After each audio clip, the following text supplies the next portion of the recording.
Hey guys, Ed here, and today I have finally decided to get around to repairing my CLD-A100 LaserActive Laserdisc player. And for those of you that don't know what that is, it is a Laserdisc player that also plays Sega Genesis games and Sega CD as well as Laserdisc games. Now, you can change out this pack here from a Sega Genesis pack to a TurboGrafx, or actually it's a PC Engine pack, and play TurboGrafx 16 games plus Turbo CD games and some other stuff. Or you can put a karaoke pack in here and do karaoke stuff, or I think there's one other pack you can put in here, but I don't know what that does. Anyway, mine has had some issues since I got it. I got it excruciatingly cheap. It was listed as non-working on eBay, and you can tell that the lid here is kind of beat up, and it's got some damage on the sides, and I think it's even got one little mark on the front. But when I got it, at first it didn't work. And I opened the thing up and basically cleaned about 20 years worth of dust out of it and some other things. And I managed to get most of the stuff to work. The Genesis games work through the Genesis pack. And I have taken this apart. None of the capacitors are blown, but they do appear to be the original capacitors. And I do need to get in here at some point and just put all new caps in it. And the Sega CD games and CDs, music CDs, work in it. The problem is, when I go to use Laserdiscs, it doesn't work. As a matter of fact, it won't even initialize. You put the disc in, it hums for a couple of minutes, and then it spits it right back out again. So, what I'm going to do today is take this apart and get inside and see if I can fix it. Now, I have done a little bit of research online, and from everything I've read, it seems to me, anyway, that my problem is derived from a weak motor. I guess the motor they used in this particular model, I don't know if it wasn't used in any other model, but it is a very uncommon motor, and they tend to be weak, and they go bad after, what is this thing, 20 plus years old? It spins, like I said, regular CDs, so instead of rambling some more, I'm going to take this thing apart. And I've already taken the screws out of the back, because I didn't think you wanted to sit and watch me for 15 minutes just taking screws out. So all I have left are the screws on the side. And I think you got 4 screws on the side, these big heavy duty screws. And what do you got on the back? 2, 4, 6, no, 5 screws on the back. And you will be inside the unit, as opposed to the unit being inside of the box. Probably going to edit that out. So I put this off as long as I have because I don't really watch Laserdiscs where I have this particular player. I've been using this primarily to play Sega Genesis and Sega CD games. I have it hooked up to the old CRT. I have a 32-inch CRT in the corner back that direction. And on that I have hooked up a Betamax and a DVD player, VHS, and this thing. And basically it's where I play all of my old media and my Sega Genesis and Sega CD games. Now, it wasn't a problem until the other night. I had my younger brother and a friend over. My younger brother was getting married the next day, and he came over and spent the night here so that, you know, he wouldn't see the bride on her wedding day when he woke up.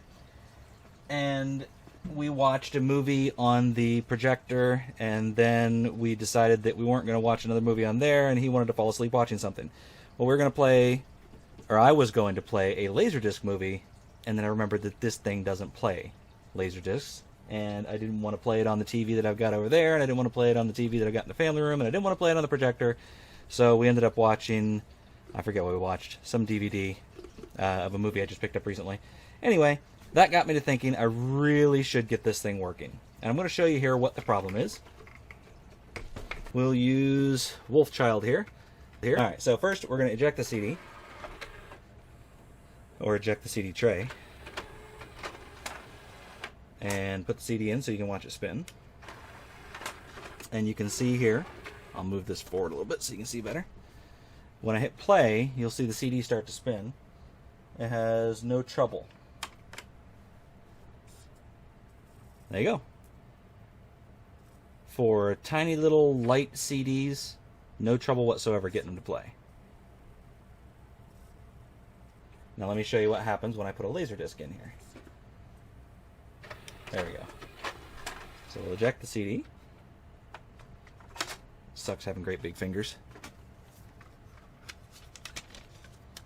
and then I will put a LaserDisc in, and you'll see what it doesn't do.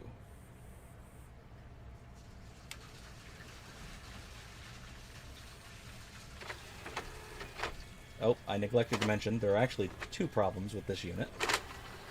The other problem is that the tray won't open unless I kind of poke it in this corner, and that's a problem that we'll figure out another day. Today, we're just worried about getting the discs to spin. And some of you are going to be wondering why it is I'm picking on poor Starman. It's because I have 2 copies of this movie. So if this disc gets damaged, I'm not too upset. Now, I don't know if you could hear that, but when I put it in, you can hear it trying to... I don't know if you can hear that or not. It's trying really hard to get it to spin, and it just can't. Ooh, that's probably loud.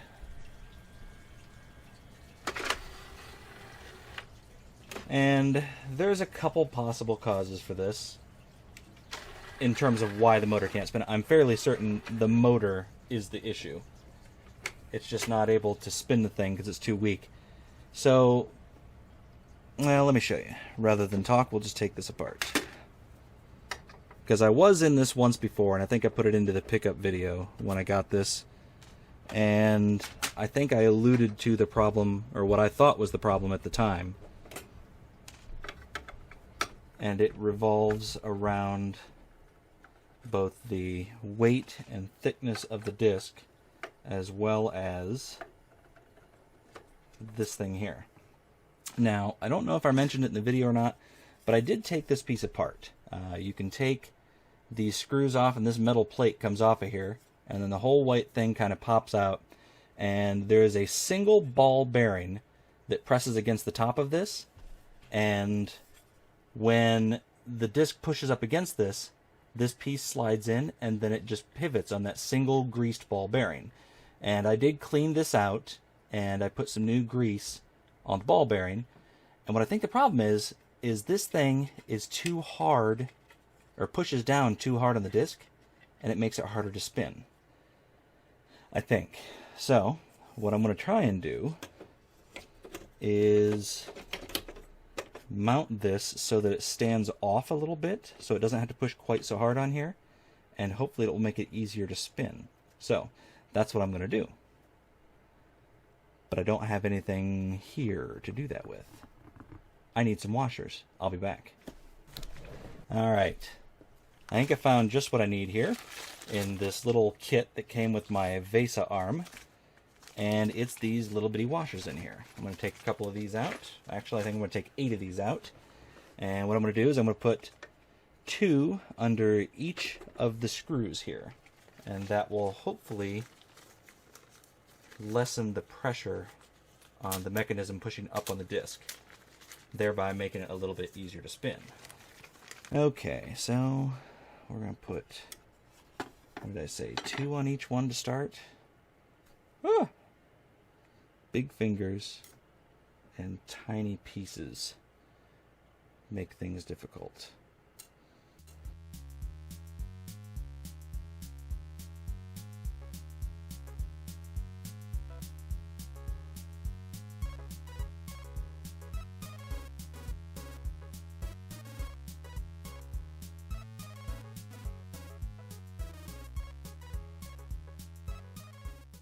Okay, so I decided somewhere about halfway through doing that and my phone ringing that I was going to fast forward through that whole section because it did take a while and you don't want to hear me talking on the phone anyway.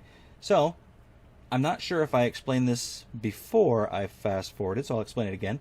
What I did is I lifted this whole bar with 8 washers, 2 under each one of these screws, and my hope is that it'll require less pressure for the motor to push against this to make the disc spin. So let's see if that works.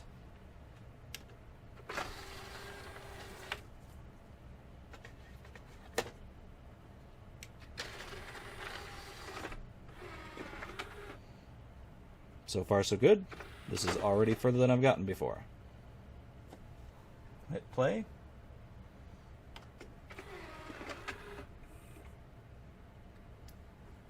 Oh, baby.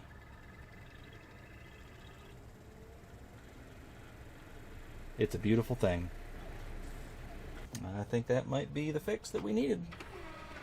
I can finally not only watch Laserdisc movies on here, but play my single Laserdisc game that I own. Awesome. Alright, I'm going to call 2 not a fluke. Next thing I'm going to do is put this back together, go plug it into the television, and see if it actually plays, and it's not just spinning. I'll be back. Okay, so here we go. I am so supremely confident in my repair that I have already put it back in and installed all the cords. So, we're going to try it out here and see what happens. Power on. And it comes up on the screen. Eject. And of course, it's got a stick. And disc in.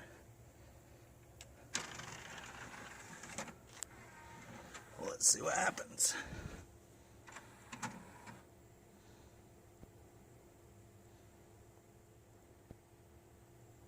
Huh. So far, so good. Gonna hit play here. And play. Play. Come on.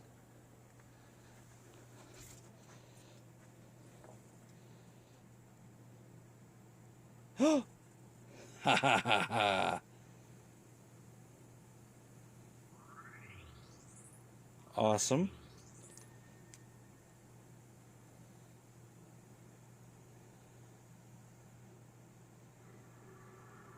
There we go. Fantastic. All right. Thank you very much for watching. This repair has been a success. Anybody has any questions? If you're having a similar problem with your LaserActive, let me know. I'll try and talk you through it.